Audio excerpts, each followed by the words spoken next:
ఎవరు నా పాదములను పట్టుకుంటారో వారికి ఈ సంసారం అనేటటువంటి సముద్రము నడుములోతు మాత్రమే వస్తుంది.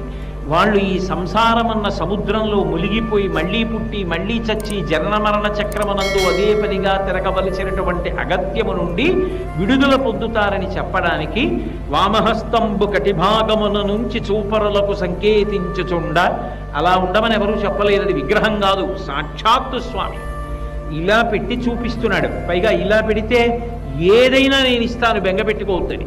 అందుకే లోకానికంతటికీ కూడా అన్నీ ఇవ్వవలసి వస్తే ఆ చేతితోనే ఇస్తాడు.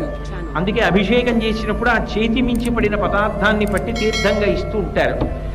అటువంటి పరమ దయ కలిగినటువంటి స్వామి తన కుడి చేతిని ఇలా పెట్టి పాదములు చూపిస్తూ ఉంటాడు. వెంకటేశ్వర స్వామి వారి యొక్క పాదములను మామూలుగా దర్శనం చేయడం కూడా అంత గొప్ప విషయం.